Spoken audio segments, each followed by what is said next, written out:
Stranger Things Season 5, Volume 1 is finally here, and the internet has officially gone into full meltdown mode. Fans waited years for this last chapter, and now that the first half has dropped, everyone is desperate to understand what really happened to their favorite characters, especially Max Mayfield. After the emotional disaster of Season 4, many people were worried about whether Max would even appear again, and the Duffers have now opened up about why they handled her story the way they did. Their explanation makes her Episode 3 moment even more meaningful, and it gives us a better look at where Max's journey is heading in the final episodes. In their interview with Variety, the Duffer brothers talked in detail about what fans saw in Volume 1 and why Max was kept almost completely off screen during the early episodes. Matt Duffer mentioned that Max not showing up for the first 2 episodes was not random or accidental. It was something they planned from the very beginning. He said that bringing Max back specifically in Episode 3 felt like the right time, and that the reveal would have more emotional weight if the audience was made to wait a bit. For a show known for dramatic twists and slow build storytelling, this choice fits perfectly with what Stranger Things usually does. Ross Duffer then added even more context about Max's fate. He explained that from the moment they ended Season 4 with Max in a coma, they knew she was going to be stuck inside Vecna's Mindscape. They had this idea early on, and it shaped her entire arc for Season 5. According to Ross, they always planned for Max to be mentally trapped in a twisted world controlled by Vecna, but the storyline came to life when they realized Holly Wheeler and eventually other children could also appear inside that mindscape. That small discovery ended up shaping the emotional core of Max's story for Season 5. This also helps explain why Max's scenes feel more surreal and dreamlike. Matt Duffer shared that the idea of entering the mind of a killer was partly inspired by the 2000 film The Cell. In that movie, characters literally enter the mind of a serial killer and witness terrifying and bizarre landscapes built from the killer's memories and trauma. Matt said it was the closest comparison they found to what they wanted to do with Vecna. He also mentioned that this inspiration is probably why Max's mindscape scenes include desert imagery, because The Cell uses a lot of desert visuals. So even though Stranger Things tells a very different story, the concept of a serial killer mind world helped guide their creative direction. Max's suffering across the series has been deeply tied to the emotional trauma she carries from Billy's death in Season 3. Billy's sacrifice was supposed to save her, but the guilt and grief that followed made her vulnerable in a way none of the other kids were. Vecna took advantage of that vulnerability, sinking deep into her mind and dragging her into his world. By the end of Season 4, Max was pushed so far toward death that she ended up in a coma with her body alive but her consciousness missing. Season 5 finally confirms what many fans suspected. Her mind didn't die. In Volume 1, we see that Max is stuck inside Vecna's mindscape. Holly Wheeler, played by Nell Fisher, calls this terrifying place Camazotz, which sounds fitting because everything inside it is strange, dark, and twisted. Max is hiding inside a cave system that even Henry's Vecna himself refuses to enter, which is a big clue that this cave is special.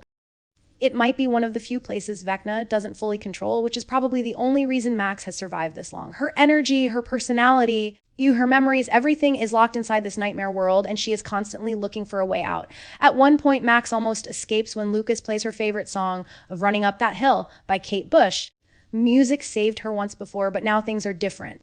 In Season 4, music was strong enough to pull Max out of Vecna's grasp, but in Season 5, the Duffers made it clear that the rules have changed. When Lucas tries the same trick this time, a portal begins to open and Max actually runs toward it. But before she can cross, the portal snaps shut. That one heartbreaking moment confirms that music alone cannot save her anymore. Whatever Vecna has done to her mind is far stronger now, and escaping is not going to be as easy as it was before. This is where the new alliance between Max and Holly becomes important. Holly isn't just a random kid who got stuck. She becomes a crucial part of Max's survival. Together, they discover more about this world and the other lost children trapped there. These kids have been controlled, manipulated, and mentally drained by Vecna for years, and the Duffers confirmed that Vecna targets children specifically because their minds are easier to manipulate and reshape. That makes Max's situation even more intense because it means Vecna wants to use her mind for something bigger, not just kill her. With Max's alliance forming inside the Mindscape and the Hawkins crew fighting outside of it, the two sides of the story are clearly connected. The kids in the real world are starting to understand that Vecna's main victims are children, which raises the stakes higher than ever.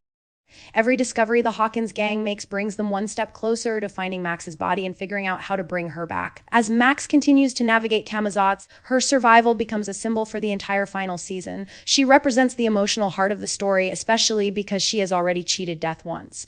Fans have grown attached to her strength, Her trauma, her quiet resilience, and her friendship with the group. Everything she is going through now sets up what could become one of the most dramatic character arcs in Stranger Things history, with the Duffers confirming their intentions and giving fans a deeper look into the writing process. It becomes even clearer that Max's story is nowhere near finished. The way her episode 3 moment was handled shows that she has a major role in the final episodes. Her fate will not be simple, predictable, or easy. Stranger Things Season 5 is the final season, which means Every Moment Calm 2 releases on December 25, and the grand finale lands both on Netflix and in select theaters on December 31. Fans are already preparing for emotional devastation, huge twists, and dramatic character moments. Max's journey in Volume 1 is one of the biggest talking points, and there's no doubt she will be at the center of the story as the show moves toward its ending.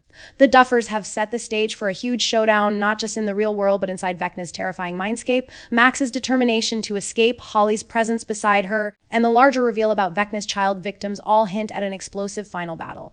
Whether Max actually survives Season 5 is something the creators will not confirm, but the way they talk about her journey makes it clear that her role is extremely important. She is not just a victim, she is a key piece of Vecna's downfall. As we wait for Volume 2, fans all over the world are building theories, breaking down clues, and analyzing every moment from Max's Episode 3 return. Stranger Things has always balanced horror with heart, and Max's storyline continues that tradition in the biggest way possible. Her story is emotional, painful, and hopeful all at once, and that makes her one of the strongest characters in the entire series. Volume 1 ends with Max still trapped, but now she has a plan, an ally, and a growing understanding of the world inside Vecna's mind. The question is not just whether she will escape, it's whether she will come out stronger or permanently changed. And with so many missing children inside this Mindscape, Max might not just be saving herself. She might be the one who leads everyone to freedom. Her courage, her trauma, her willpower, and her connection to her friends in Hawkins will all play a role in how the final episodes unfold.